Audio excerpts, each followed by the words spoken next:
जी करें जी, स्टार्ट करें, अब रिकॉर्डिंग ऑन कर दी मैंने।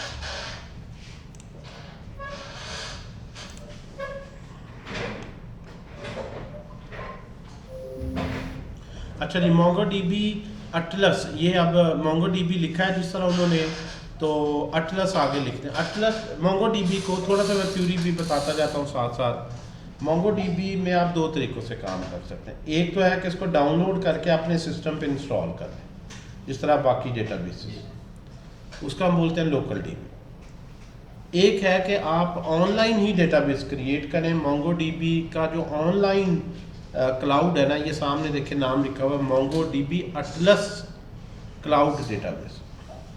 अल्टीमेटली जब आपने अपनी वेबसाइट को ऑनलाइन करना है तो आपने इधर ही अकाउंट बनाना है और सारा इधर ही वो सारे टेबल दोबारा क्रिएट करने पड़ते हैं, या उस डाटे को इंपोर्ट एक्सपोर्ट की यूटिलिटी से आप एक्सपोर्ट कर दें इधर। ठीक है, तो आइडियल तो यही है कि ऑनलाइन ही बना लें एक दफ़ा ही, ताकि वो यूआरएल भी उसका बन जाएगा, शेयरेबल भी होगा। ठीक है ना सारा, तो लोकल भी करेंगे तो यही स्टेप्स हैं। ठीक है ना, थोड़ा सा वो उसने दोनों दिए हुए। तो ऑनलाइन को हम देखते हैं किस तरह करें जी online. Get started for free. अब नहीं, शुरू में ही आए मेन होम पेज पे, वहाँ से ही आ जाए। ये Mongo dB atlas fully manage dB in the cloud. Fully manage का मतलब है ये ऑलरेडी डिप्लॉयड है, होस्टेड है, ऑनलाइन है। आप जो है वो इसके प्राइसिंग मॉडल भी हैं। शुरू में फ्री में आपको अच्छी खासी स्पेस मिल जाती है। तो ये जो शुरू में यार ये डिफरेंट फीचर्स हैं, जिस तरह ये भी एक वेबसाइट है ना, देखें बनी आ जाए जी, स्टार्ट फ्री करें। हाँ जी, स्टार्ट फ्री कर लें। अब यहाँ पे आपने साइन अप करना है, जो है वो जी ऑन है इसकी। एक सेकंड में फिर भी जो है वो, हाँ ये ऑन रिकॉर्डिंग होगी। अच्छा, अब यहाँ पे आप अपना अकाउंट बनाना है, अपनी डिटेल दे दें या नीचे साइन इन वाया जीमेल कर लें, जो भी आप ऑप्शन लेना चाहें। लेकिन अब यार काम करने हैं आपने, मेरी बात सुने। अब ना सुस्ती मैंने बिल्कुल बर्दाश्त नहीं करनी।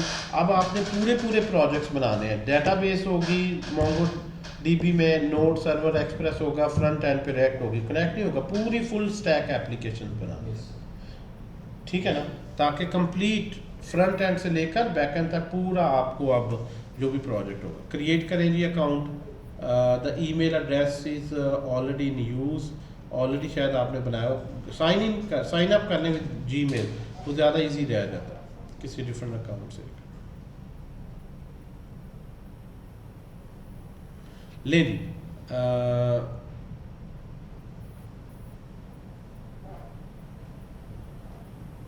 ऑलरेडी क्योंकि उनका शायद बना हुआ है इसलिए उसमें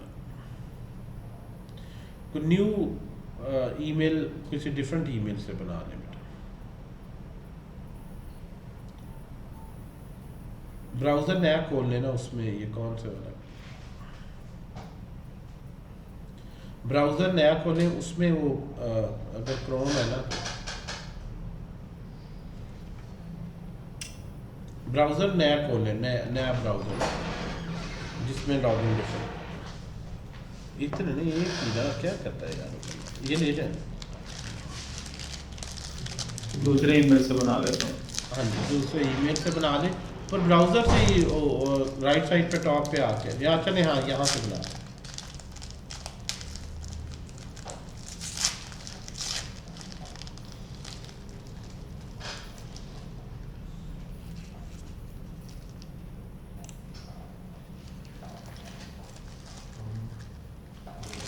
ये बुलाना था यार ये गार्ड को। रात का टाइम ऐसा है कि खाने की मैंने ब्रेक नहीं आता।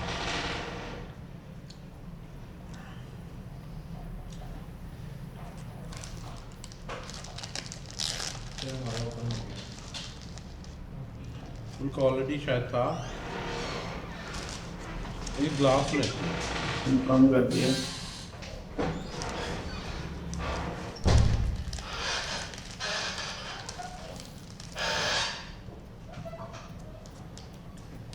ये फ्लो देख रहे हैं सारा, आपने भी ऐसे सर्वर बनाना है, यूज़र आए, अकाउंट करे, ईमेल लिंक जाए, वेरीफाई हो। क्या आप और उसके बाद ये मैसेज आया। जी आप यहाँ पे आ जाएंगे। जब पहली दफ़ा अकाउंट बनाएंगे तो वो आपको वेलकम कह रहा है।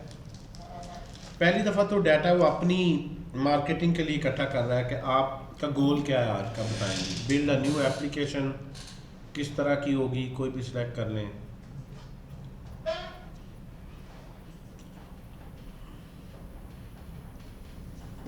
अपनी लैंग्वेज बता दें किस लैंग्वेज में कर रहे हैं, जावास्क्रिप्ट कर लें, उसको और करें, चलें ठीक। अब जब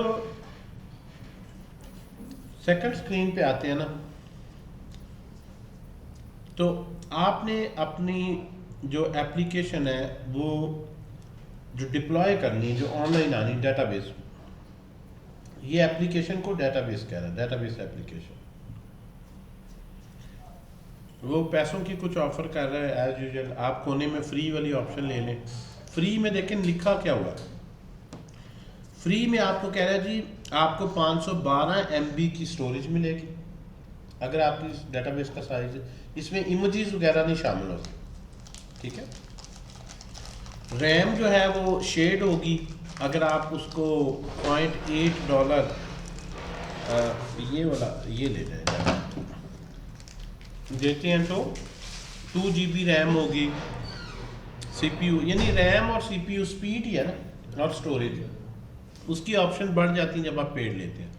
अब यहाँ पे MongoDB ने डेटाबेस बनाई है सारा, इन्होंने भी पीछे जो डिप्लॉय किया हुआ ना वो AWS, गूगल क्लाउड, एज़र, जो पॉपुलर क्लाउड प्रोवाइडर इसका फर्क पड़ता है जो ज्यादा नजदीक हो। अब ये मुंबई है, अगर इसको सिलेक्ट करते हैं तो हमारी जी जो वही बता रहे तो आप होल्ड ऑन रख लें, वही बता रहा हूँ। अब आपके पास 3 क्लाउड प्रोवाइडर्स की ऑप्शन दे रहा है। आपने वैसे तो कोई सा भी क्लाउड प्रोवाइडर सिलेक्ट कर ले, काम तो चल जाएगा, लेकिन प्रोफेशनली जहाँ लेट्स सपोज मैंने पाकिस्तान में एक ये वेबसाइट लॉन्च करनी, तो अगर मेरा डेटाबेस सर्वर भी पाकिस्तान में होगा तो ज़रा ऑब्वियसली फास्ट होगा। जब आप इनको ऑप्शन को देखते हैं तो आपको पाकिस्तान में कोई ऐसा अमेज़ॉन का नहीं है क्लाउड या नहीं है, तो आप फिर करीब तरीन देख लेते हैं जिस तरह इंडिया है या इस तरह से, ठीक है जी। तो वैसे ये सारी सर्विस क्लाउड प्रोवाइडर सारी बड़े अच्छे हैं, आपको पता है वर्ल्ड के टॉप है। अमेज़ॉन ज़्यादा चलता है, गूगल क्लाउड है, तो आप यहाँ से सिलेक्ट कर लें क्लाउड प्रोवाइडर, नीचे एरिया। अब जो क्लस्टर है वो क्या है, जिस तरह आपकी हार्ड डिस्क पे आपने किसी को स्पेस देनी है तो आप इसकी एक ड्राइव उसके नाम से क्रिएट कर देते हैं कि C ड्राइव है, D ड्राइव है, यार ये तुम्हारी, तुम इस पे करो। तो जो क्लस्टर है ये एक डिस्क की स्टोरेज है जो आपको मिलेगी। क्लाउड पे जो आपको स्पेस मिलती है हम कहते हैं कि एक क्लस्टर में, और एक क्लस्टर का साइज कितना है 512। आप ये एक से ज़्यादा क्लस्टर्स भी, जैसे एक से ज़्यादा ड्राइव्स लेते जाते हैं जब इन फ्यूचर बढ़ती, तो इस क्लस्टर का नाम आप उसने डिफ़ॉल्ट का रखा हुआ क्लस्टर 0, आप जो मर्जी इसका नाम रख सकते हैं। आगे आ रहे हैं, क्रिएट करें। यानी पहला टास्क ये है कि आपने कहा जी फ्री में ये क्लाउड प्रोवाइडर है, मुझे एक क्लस्टर दे दो जो इस रीजन में हो। जी यहाँ तक आ रहे हैं जी सभी?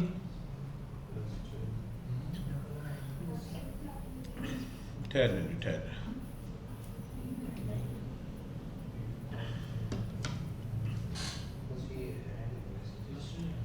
अच्छा, अब जब फर्स्ट टाइम आप अकाउंट बनाते हैं ना, तो लेफ्ट साइड पे देखें सिक्योरिटी लिखा हुआ है यहाँ पे ना, इसमें वो क्विक स्टार्ट में आ गया। आपको उसने खुद ही एक यहाँ पे यूज़र नेम बना दिया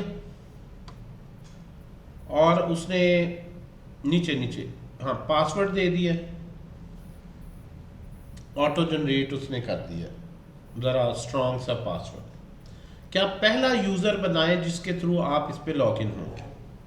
डेटाबेस पे जब भी लॉगिन होना है तो आप नहीं चाहते कि जो मर्जी बंदा मेरी डेटाबेस पे क्यूरी कर ले, ये कैसे पता चलेगा आप ही हैं। तो आप एक यूज़र बनाएंगे जो एडमिन यूज़र होगा।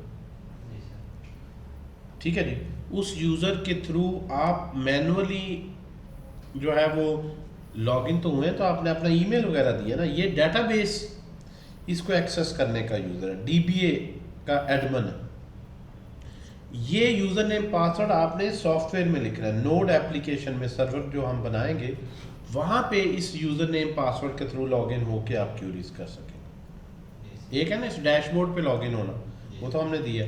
अब लॉगिन तो हो गया, तो डेटाबेस पे जो एप्लीकेशन लॉगिन होगी वो ये क्रेडेंशियल्स है, या आप बाद में चेंज भी कर सकते हैं। आप क्रिएट यूज़र कर दें। तो ये सर्टिफिकेट का भी बता दें। जी, ये सर्टिफिकेट इसके साथ इसको इसकी जरूरत होती है वैसे। जी जी, इसको चेंजने की जरूरत नहीं। सर्टिफिकेट तो आप कहते हैं जनरल जो सिक्योरिटी के लिए होता है, वो ऑटो ही रिलीज हो जाए।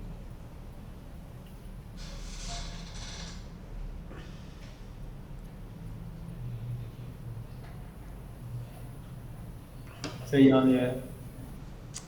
अच्छा जी, पहला स्टेप क्या था, उसने सबसे पहले स्टेप में क्या आपसे बनवाया, यूजर क्रिएट। User create. अब दूसरा जो स्टेप है ना, यूजर नेम पासवर्ड से क्या पता चल गया कि आप वैलिड वेरीफाइड यूजर हैं जो आपकी डेटाबेस से रिकॉर्ड रीड कर रहे हैं। अब किस मशीन से ये लॉगिन होंगे आप, क्या आप चाहते हैं कि किसी भी कंप्यूटर से वो लॉगिन ये करके कर सके, या सिर्फ आप ये भी स्पेसिफाई कर देना चाहते हैं भी सिर्फ यही डोमेन से मेरा जो आईपी एड्रेस है यहीं से ही लॉगिन हो तो तुमने डेटाबेस पे उसको क्यूरी करने देनी, यानी सिक्योरिटी का दूसरा लेवल। डेटाबेस जो होती है ना, फ्रंट एंड जो रिएक्ट की एप्लीकेशन है, जो ब्राउजर से आप कभी डेटाबेस पे क्यूरी नहीं लगाते। अगर ब्राउजर से लगाएंगे तो ब्राउजर में आप सारा यूजर नेम पासवर्ड देंगे तो जो बंदा भी आपकी वेबसाइट देखेगा हर एक के पास ही क्रेडेंशियल होंगे, ठीक है जी, तो सिक्योरिटी रहेगी नहीं। तो वो क्रेडेंशियल सिर्फ सर्वर के पास होते हैं। फ्रंट एंड एप्लीकेशन सर्वर को रिक्वेस्ट करती है, सर्वर आगे लॉगिन होता है और वो क्यूरी करके डेटा देता है। तो आप चाहते हैं कि सिर्फ जो सर्वर है ना, आपका जो सर्वर आप ऑनलाइन लेंगे उसका आईपी एड्रेस लिख दें कि आपके सर्वर के अलावा, ताकि अगर हैक भी हो जाए कभी तो कोई बंदा लॉगिन ना हो सके, क्योंकि वो मेरा सर्वर मेरी मशीन का आईपी नहीं होगा, वो उसका आईपी होगा ना। तो इसके लिए वो दूसरे स्टेप पे कहता है कि आप अपना आईपी दें। तो ऐड माई करंट आईपी, जिस तरह इस पर आपने क्लिक किया तो उसने आईपी एड्रेस दे दिया। आप ब्लैक लिस्ट भी यहाँ पे कर सकते हैं अगर आपको कभी लगे कोई आईपी ऐसा है। तो ऐड माई करंट आईपी तो आपने कर दिया, लेकिन मसला ये है कि आप तो वाईफाई यूज़ कर रहे हैं, कभी किसी भी जगह पे आपका तो आईपी हर दफ़ा चेंज होता रहेगा। जब भी आप लॉगिन होंगे आपको रैंडम एक आईपी मिले। आप इस पे एडिट पे क्लिक करें, जो साइट पे लिखा हो रिमूव के साथ एडिट लिखा हो, ठीक है, ये आपका आईपी एड्रेस आ जाता है। आप टेस्टिंग के लिए क्या करना चाहते हैं? टेस्टिंग के लिए आप तौर पे होता है कि आप चाहते हैं यार ठीक है किसी भी आईपी से लॉगिन हूँ तो ये यहाँ पे मैं क्यूरी कर सकूँ, यानी आप रिस्ट्रिक्ट नहीं करना चाहते। अगर ये आईपी तो ऑल आईपी को अलाउ कर दें, तो यहाँ पे सारे 000 दे दें। अगर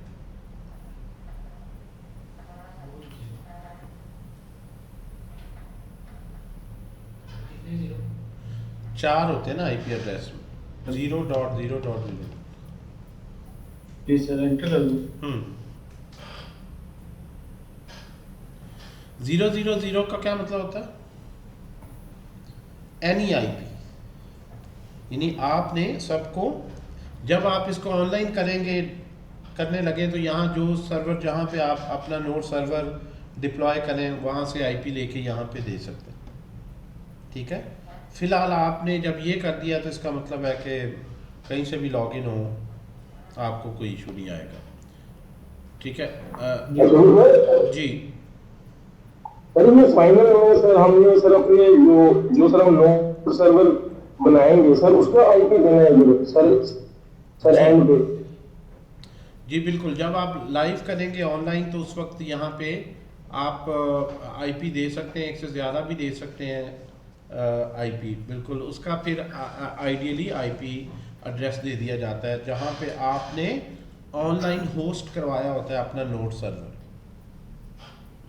अभी हम सर्वर साइड पे आएंगे, फिलहाल आप इसको 0-0 कर दें सबको, फिनिश। सर 1 से सर ज्यादा सर कैसे दे सकता है? जी सर 1 से सर ज्यादा सर कैसे दे सकते हैं? सर 1 से ज्यादा सर आईपी सर कैसे दे सकता है?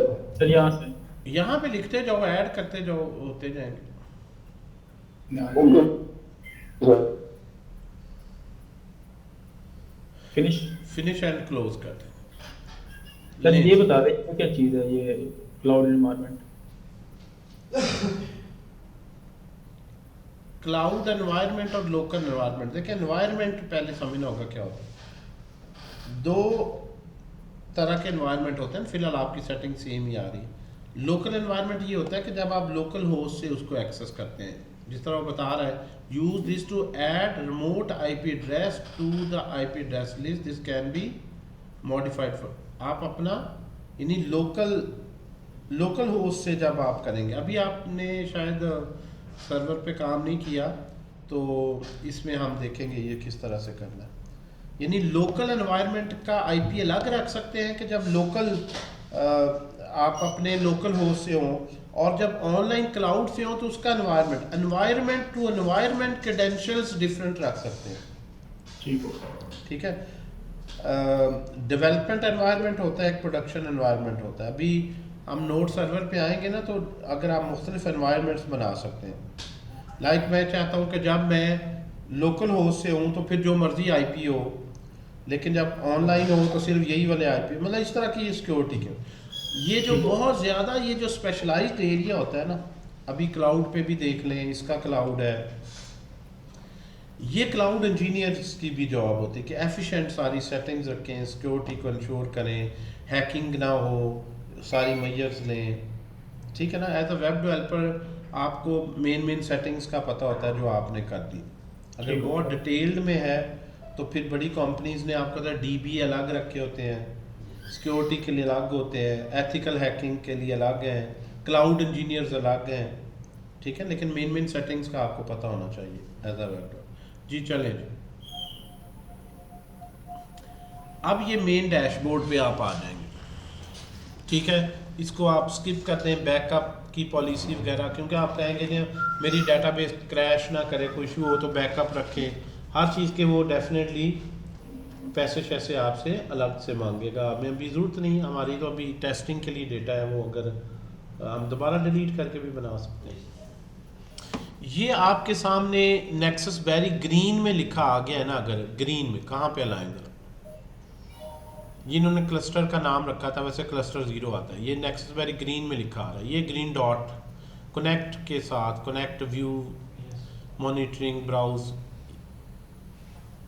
आप वहाँ पे नहीं आ रहे जहाँ पे मैं कह रहा हूँ, ग्रीन डॉट के साथ आ रहा है शुरू में, देखें नेक्सस बेरी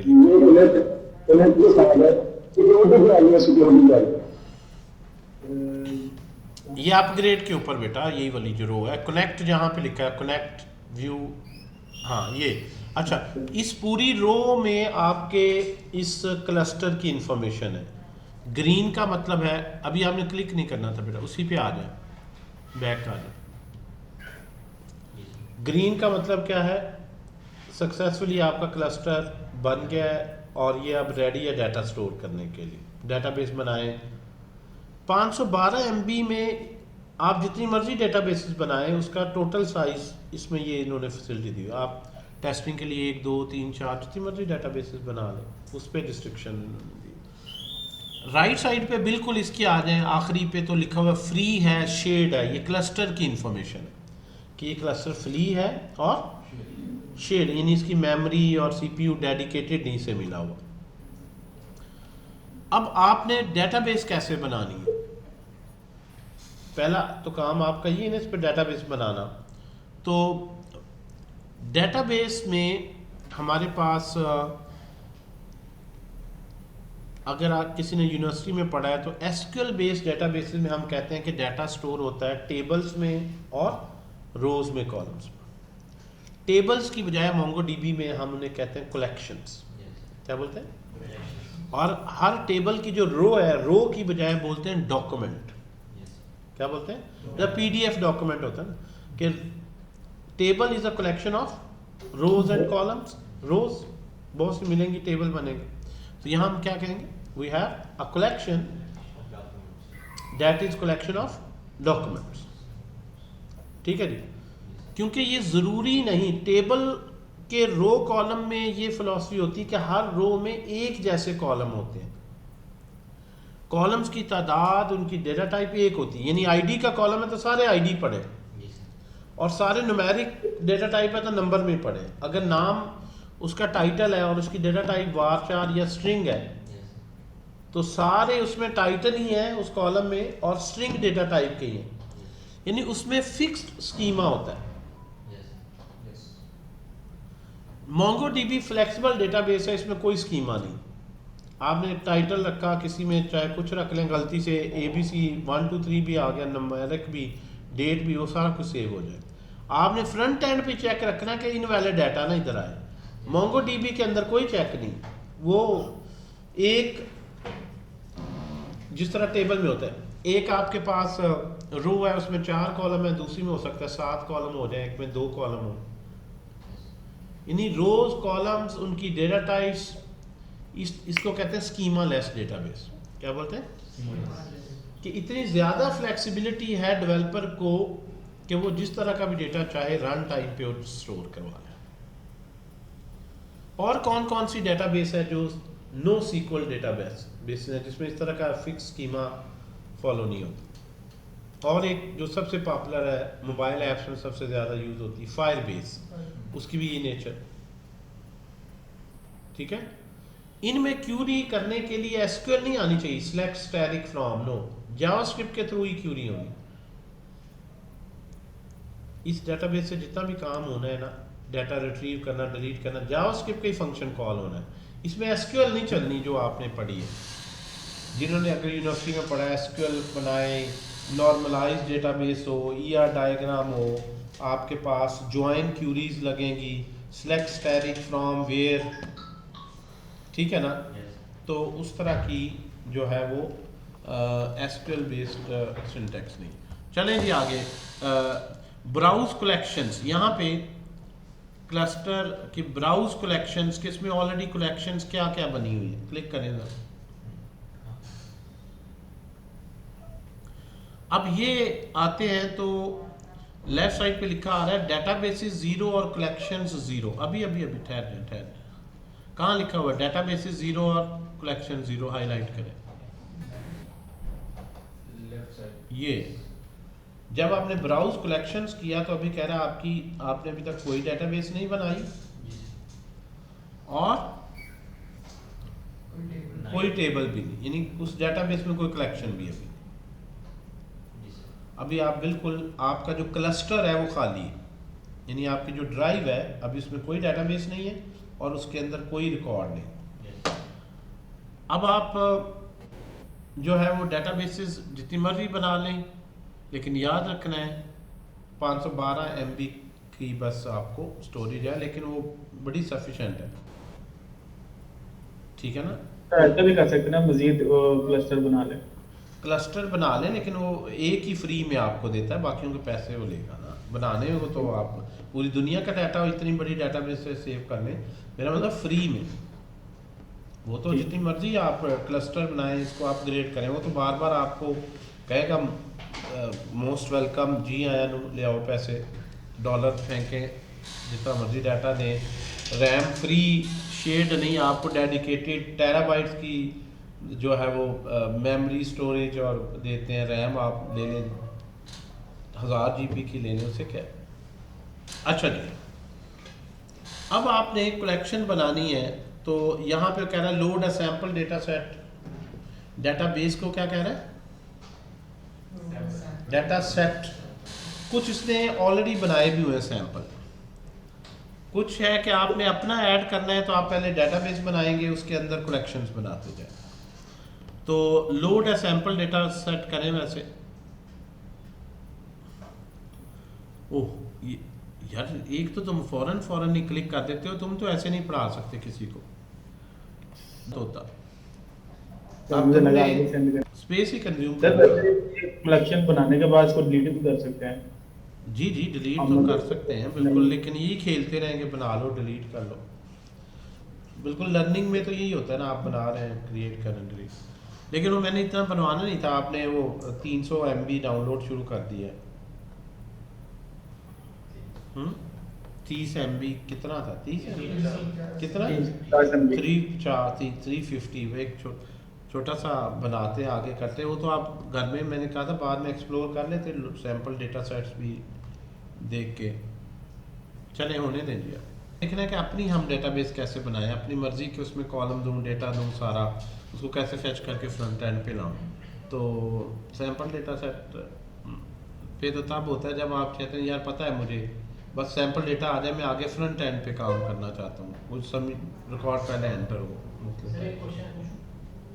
सर आपने कहा कि जिन्होंने एसक्यूएल पढ़ ली हुई है, तो अभी तो मैं ये मोंगोडीबी आपने हमें स्टार्ट करा दी, मैंने अभी एसक्यूएल पढ़ ली है, तो आप दूसरों से अच्छे हैं ना कि एसक्यूएल का इससे ताल्लुक ही नहीं कोई, जिन्होंने पढ़ी वही कंफ्यूज होते हैं, जो नहीं पढ़ी वो तो सीधा सीधी रहते हैं। वही मैं कह रहा हूँ कि जब मैं वो पढ़ूंगा तो मेरे लिए मसला क्यों होगा? मसला क्या होगा, और विजन बढ़ेगा। ऑलरेडी पढ़ चुका हूँ। पुत्र मसला तुम्हारा कोई दिमाग है कि टॉय है, कोई टॉय है जिसमें मसला हो? नहीं, जैसे आप कह रहे हैं कि जिन्होंने एसक्यूएल पढ़ ली है उन्हें थोड़ा सा इशू हो सकता है। नहीं कोई इशू क्यों होना है, मैं कह रहा हूँ कि उनका एक पर्सपेक्टिव बना होता है, उन्हें ये पता ही नहीं होता इसके अलावा भी कोई डेटाबेस है, लेकिन अब उनका ज़्यादा विजन बनता है। ठीक है, मैं कहूँ जी यार मैंने तो कभी जो है ना वो बाइक की चलाता हूँ, गाड़ी नहीं चलाई, तो मैं गाड़ी देख के ये ना मुझे बाइक चलाना भी भूल जाए, कंफ्यूज ना हो जाऊँ, ऐसे होता है। आपका विजन बनता है कि नहीं ये 2 टांगों वाली सवारी होती, 4 वाली भी हो सकती है। क्या ख्याल है, विजन नहीं बनता ना इंसान का।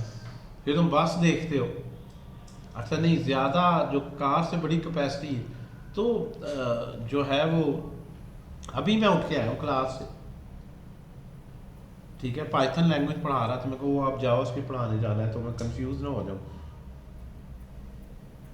ठीक है, चलिए अगली क्लास आ जाएगी जी, फ्लटर पढ़ानी है, इससे पहले फ्लटर का सेशन था, देखें मिक्स देखो, और बैक टू बैक ही चल रहे हैं, 1 सेकंड की भी ब्रेक से आपके सामने उठ के आपने फ्लटर डार्ट लैंग्वेज फ्लटर पढ़ाई, उसके बाद आप आ गए जी चलें जी Python data science machine learning का पढ़ाया, उसके बाद आप जाओ मन स्टैक से, कंफ्यूज क्या होना।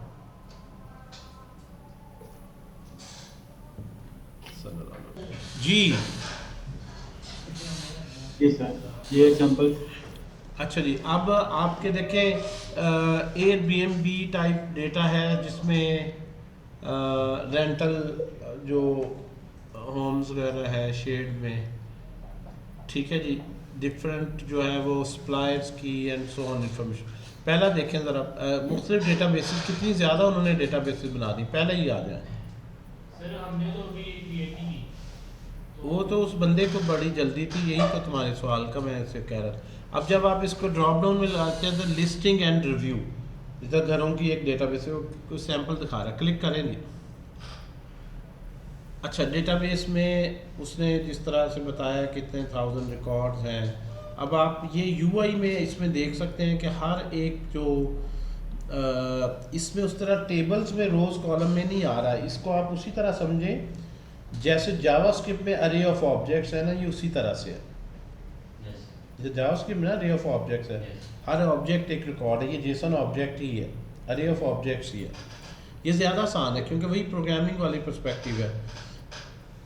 जो भी एक ऑब्जेक्ट बनता है जिसको ये डॉक्यूमेंट कह रहा है, अरे को क्या कह रहा है, कलेक्शन, जावास्क्रिप्ट में भी कलेक्शन ही कहते हैं, कलेक्शन अरे, और उसके अंदर हर एक इंडिविजुअल डॉक्यूमेंट है जो एक बेसिकली जेसन ऑब्जेक्ट है। अब हर एक में आईडी की फील्ड, जब भी एक नया रिकॉर्ड क्रिएट होता है, आप आमतौर पर इसमें आईडी नहीं देते, मोंगोडीबी खुद ही उसको एक आईडी असाइन कर देती है और उस फील्ड का क्या नाम रखती है, अंडरस्कोर आईडी। ये बिल्कुल जिस तरह प्रोग्रामिंग में हम करते थे, अरे ऑफ ऑब्जेक्ट्स में हर ऑब्जेक्ट को यूनिकली आइडेंटिफाई करने के लिए कोई ना कोई आईडी लेते हैं, तो ये फील्ड का नाम क्या रखते थे, अंडरस्कोर आईडी। बाकी उसी तरह से वही जो न्यूमेरिक फील्ड है, इसमें जो एक की है उसकी वैल्यू अरे भी हो सकती है एंड सो ऑन। ये बड़ा फजूल है हरकत की आपने ऐसी क्रिएट करके इतना टाइम वेस्ट कर दिया। नहीं नहीं, अभी अभी हम चलते हैं दोबारा, आप डेटाबेसेस पे आ जाएं दोबारा से।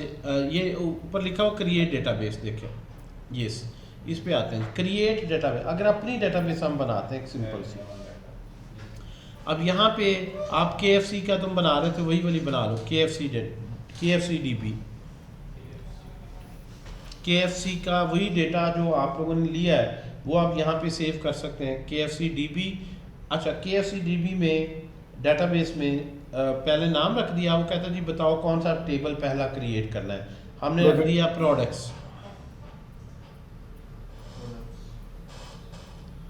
प्रोडक्ट रख दें मेरे, जी सर। आगे ये कैप कलेक्शन एट टाइम्स, ये ऑप्शंस को अभी छोड़ दें। कैप वो आगे, अच्छा एक मिनट, ये जो फैक्टोरियल सिंबल होता है ना, इस पे आप लाएंगे ना माउस तो हेल्प आपको बता देता है। ये वैसे इंग्लिश के वर्ड से भी इसके मीनिंग क्लियर हो जाते हैं। कैप कलेक्शन की इससे ज़्यादा रोज़ ना हो, कैप का मतलब इससे ऊपर आ जाए, यूँ इस तरह के हैं। बरल क्रिएट करें अभी मेन ले जी।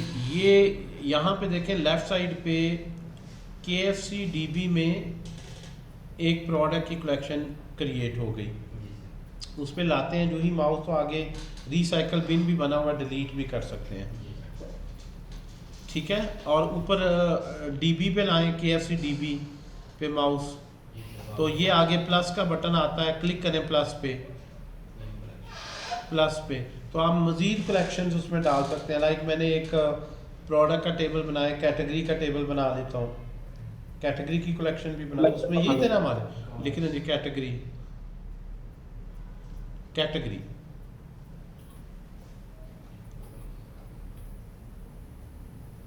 एंटर कर दें। इस तरह आपके पास बनते जाएंगे। अब आप अगर इनको टेबल की फॉर्म में प्रोडक्ट पे आ जाए, टेबल की फॉर्म में देखें तो आप कह सकते हैं कि इसमें रोज कॉलम किधर है इस टेबल में। तो इसको टेबल नहीं, आप इसको जावास्क्रिप्ट की अरे समझे, जावास्क्रिप्ट की जिस तरह अरे के अंदर ऑब्जेक्ट्स होते हैं, अरे ऑफ ऑब्जेक्ट्स में डाटा सेव होता है, ये वही अरे ऑफ ऑब्जेक्ट्स ही। तो असल में ये DB की बजाय आपका वही प्रोग्रामिंग का ही सारा एनवायरनमेंट है। ये कंफ्यूज क्या हो रहा है, ये तो वही ऑलरेडी इसी में करते हैं। आप हार्डकोड डाटा कैसे रखते हैं, अरे ऑफ ऑब्जेक्ट्स में, तो यही अरे का नाम है, इसमें इसी तरह ऑब्जेक्ट्स होंगे। इसमें तो है ही नहीं कोई डेटाबेस वाला कॉन्सेप्ट, ये वही प्रोग्रामिंग व्यू ही है जो प्रोग्रामर का ऑलरेडी व्यू होता है। आप कैटेगरी में आए, कैटेगरी क्रिएट करें, 2 कैटेगरीज क्रिएट करते हैं। अब जी, अब इसमें राइट साइड पे इंसर्ट डॉक्यूमेंट, अब देखें अप्लाई के ऊपर इंसर्ट डॉक्यूमेंट, पहला डॉक्यूमेंट इंसर्ट करने लगे हैं। अब यहाँ पे इसने ऑलरेडी एक ऑलरेडी एक फील्ड बना दी है, वो क्या है _ID। वो कहता है ID आपको रखने की ज़रूरत नहीं है, मैं खुद ही ID बना दूंगी, लंबा चौड़ा ID ये यूनिवर्सली यूनिक होता।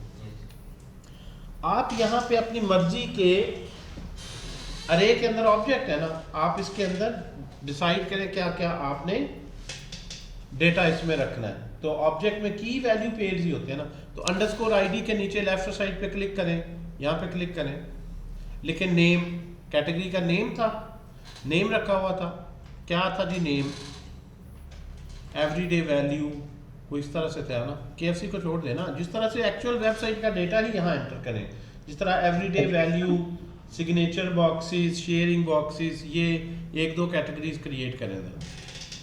सर वो KFC का बना रहे हैं तो बर्गर वगैरह, तो बर्गर प्रोडक्ट है भाई, तू कैटेगरी की बात कर रहा हूँ मेरी जान। वो आगे राइट साइड पे खोलो KFC, खोलो जरा KFC की वेबसाइट, बर्गर कैटेगरी थोड़ी क्या हो सकती है, कैटेगरी भी हो सकती है, लेकिन इसके अंदर नहीं है ना। एवरीडे वैल्यू है, शेयरिंग है, मिडनाइट डील है, इस तरह के उसने कैटेगरी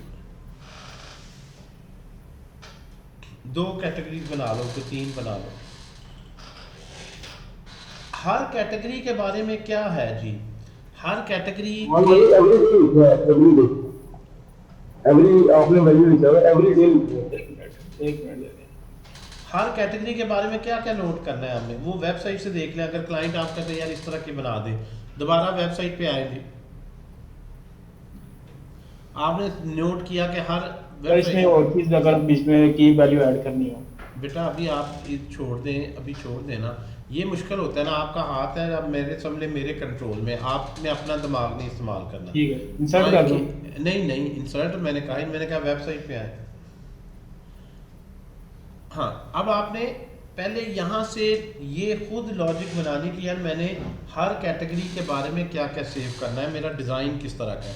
तो जब मैं डिज़ाइन देखता हूँ तो मुझे पता चलता है हर कैटेगरी का मैं नाम सेव कर रहा हूँ, और हर एवरीडे वैल्यू पे क्लिक करें जरा, और हर कैटेगरी का पिक्चर सेव करना, ऐसे ही है ना। और जब उस कैटेगरी को सिलेक्ट करूं तो उस कैटेगरी में जो जो प्रोडक्ट्स हैं वो मैं सेव करना। मुझे कैटेगरी से ये इंफॉर्मेशन चाहिए ना, कैटेगरी का नाम क्या है, उसकी पिक्चर क्या है, और जब इस कैटेगरी पे क्लिक करूं तो वो कौन सी प्रोडक्ट्स हैं जो इस कैटेगरी को बिलोंग करती हैं। Got the point. तो अब हमने यहां से सोचा कि जो कैटेगरी की मेरी कलेक्शन होगी उसमें एक स्ट्रिंग होगी जिसकी डेटा टाइप क्या होगी, स्ट्रिंग होगी डेटा टाइप, उसका नाम नेम कह दिए। एक इमेज होगा या इमेज लिंक होगा, इमेज यूआरएल होगा जो वहां शो होना है, इमेजेस अलहदा अपलोड होने हैं, फिर यहाँ लिंक लगेगा, और एक प्रोडक्ट्स की अरे उसके अंदर होगी कि इस कैटेगरी में ये प्रोडक्ट्स, यही होगी ना। अब आ जाए जी यूआई में, अब आए डेटाबेस पे, मैंने नेम बना लिया, एवरीडे वैल्यू लिखा, आगे उसकी डेटा टाइप क्या है, उसने खुद ही दे दी हुई है स्ट्रिंग। ड्रॉप डाउन करें जरा स्ट्रिंग को,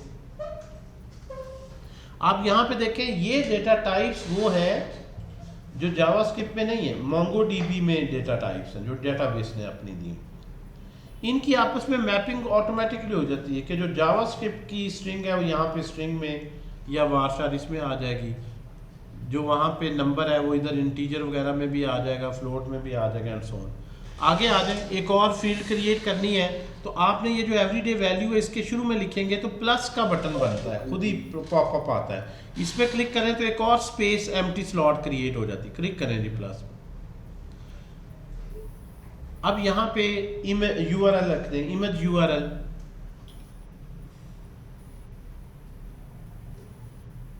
अब मैं वैसे इस तरह की नोटेशन नहीं यूज करता, कैमल के एस ही रखें ताकि जब ये फ्रंट एंड पे आए तो यही हो, यू कैपिटल करके। हाँ, अब इसकी वैल्यू भी स्ट्रिंग में ही होगी, यूआरएल, उधर से देख लें यूआरएल, बैक जाएं,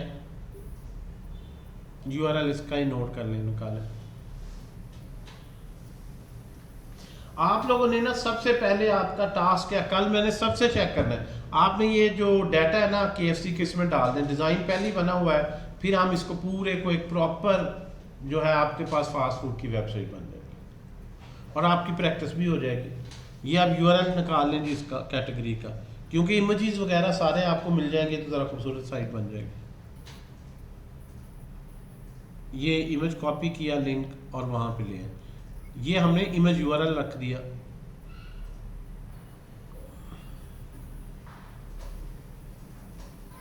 जी सर। आए जी, नेक्स्ट आ जाए, फिर प्लस करें, इमेज नेम हो गया, उसके अंदर कुछ स्पेस वगैरह ना हो, उस पर क्लिक करके बैक स्पेस कर लें, डबल कोई अगर है ऐसी तो। स्ट्रिंग के अंदर, यूआरएल के अंदर, यूआरएल में या बाद में या शुरू में? नहीं सर, नहीं है। ठीक है। अच्छा, अब हमें क्या नोट करनी है, प्रोडक्ट्स, कि इस कैटेगरी में कौन कौन सी प्रोडक्ट्स हैं। प्रोडक्ट के बारे में, प्रोडक्ट का नेम, आईडी, प्राइस, फलां फलां फलां। जब प्रोडक्ट खाली डिटेल देख रहे हो तो उस वक्त कैटेगरी का कोई रोल नहीं है। तो ये जो एक प्रॉपर प्रोडक्ट है जिसका उसका अपना इंडिविजुअल रिकॉर्ड है, तो उसके साथ रिलेशन बनेगा उसके साथ रिलेशन बनेगा, तो इसलिए उसको प्रोडक्ट के अपने कलेक्शन में नोट होगी, कैटेगरी के साथ आईडी से लिंक हो जाएगी। तो यहाँ पे आए दोबारा इंसर्ट डॉक्यूमेंट पे, इसको सेव कर दें। अब मैंने सिर्फ 2 फील्ड रखी, इमेज और कैटेगरी और इमेज यूआरएल। मैंने प्रोडक्ट्स क्यों नहीं रखी? प्रोडक्ट्स की अलग कलेक्शन है, वहां से आईडी के साथ लिंक होगा कि जो जो प्रोडक्ट्स आती हैं।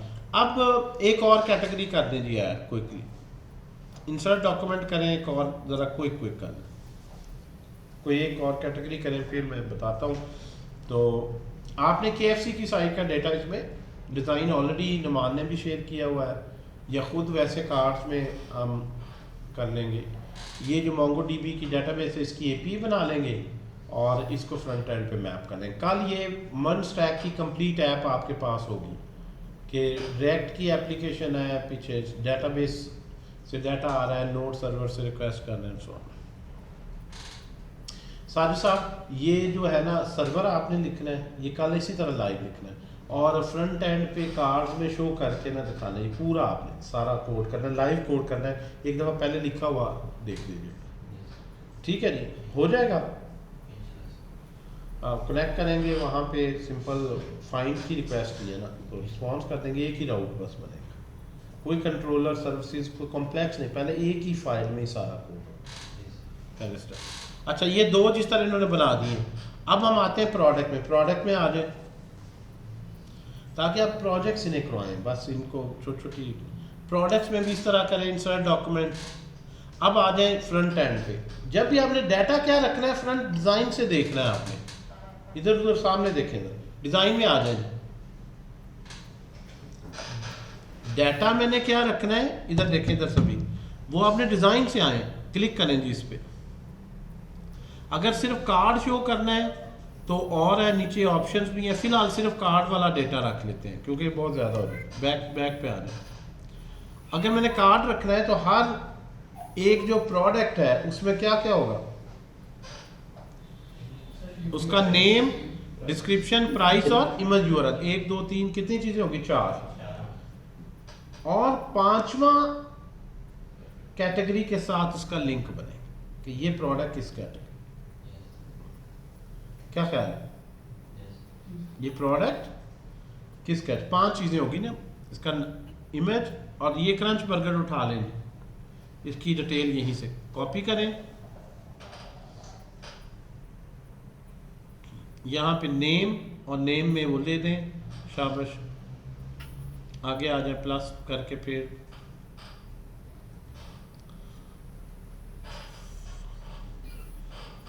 आए डिस्क्रिप्शन, जो आपने नाम फ्रंट एंड पे रखे हुए, ये डिस्क्रिप्शन उठा लें,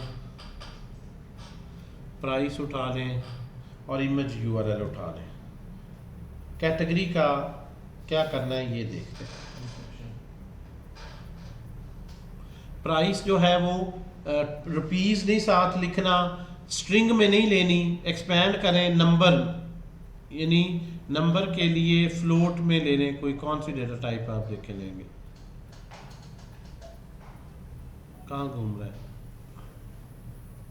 डबल,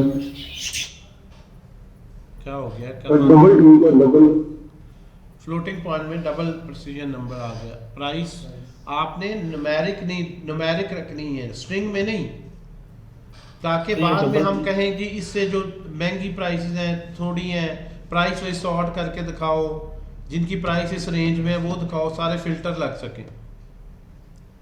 इसमें नंबर नहीं है, डबल का मतलब है डेसिमल पॉइंट के साथ।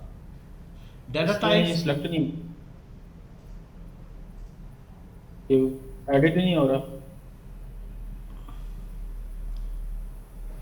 कलर भी चेंज हो गया, तो कोई वैसी आप जो है ना नीचे आ जाओ, आप ना एक रो नीचे आ जाओ, मेरा ख्याल है वो डिलीट शुरू में आ रहा है ना, रिसाइकल में डिलीट करके दोबारा बना लो प्लस के साथ। जी अब ये ऊपर तुमने कोई ज्यादा ही ऊपर, ये पता नहीं स्ट्रिंग के डिस्क्रिप्शन के साथ क्या कर दिया, चलो करें वो आगे स्क्रॉल आ रहा है इसका, अच्छा इंसर्ट कर दें जी। नहीं अभी इंसर्ट कर दो ना, अभी कैटेगरी को छोड़ दो। इमेज यूआरएल रह गया, सॉरी इमेज यूआरएल।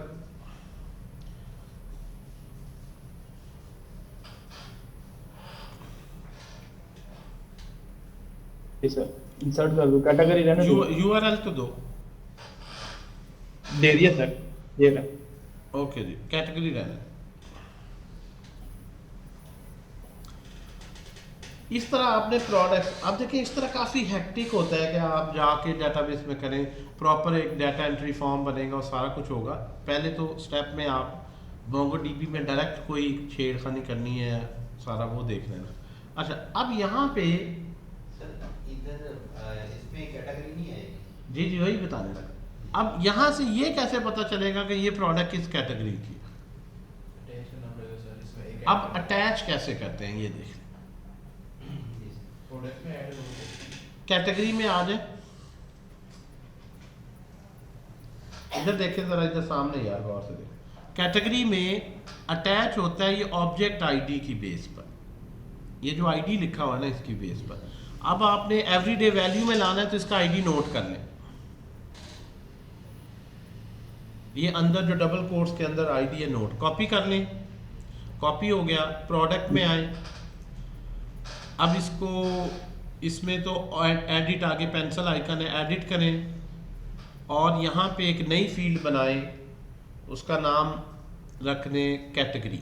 आमतौर पे वो कलेक्शन के नाम भी रख देते हो, कैटेगरी आईडी रखने की जरूरत नहीं होती, कैटेगरी आईडी कर लो। नहीं आईडी रखने की जरूरत नहीं, अंडरस्टूड है जब कैटेगरी से लिंक हो रहा है। अब इसकी डाटा टाइप आगे क्या रखनी है, स्ट्रिंग नहीं, डाटा टाइप को ड्रॉप डाउन करेंगे और क्या रखेंगे, ऑब्जेक्ट आईडी, कि ये उस ऑब्जेक्ट को रेफर कर दी और यहां पे आप सेव कर दें और इसे अपडेट कर दें। तो अब ये आपस में लिंक होंगे कि ये जो कलेक्शन में ये जो ऑब्जेक्ट है ये उसको रेफर कर, किस बेस पे होने, ऑब्जेक्ट आईडी के बेस पे। Got the point? क्या दोबारा वहां से आईडी लेके कॉपी करके इधर दे दिया, क्या इसमें क्या ऑब्जेक्ट आईडी के अंदर वो फील्ड, भाई आईडी की भी तो डेटा टाइप है ना। आईडी तुम्हें लग रहा है न्यूमेरिक है या स्ट्रिंग नहीं है, उसकी डेटा टाइप क्या है रखी हुई मोंगोडीबी में? आईडी की स्पेशल डेटा टाइप रखी हुई, क्या रखी हुई है, ऑब्जेक्ट आईडी। वो कैटेगरी में भी आओ, खुद ही ऊपर लिखा तो आ रहा है ऑब्जेक्ट आईडी डेटा टाइप।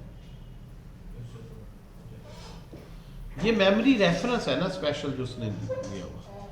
इस तरह से आप अपना डेटा बेस में डाटा एंटर करेंगे।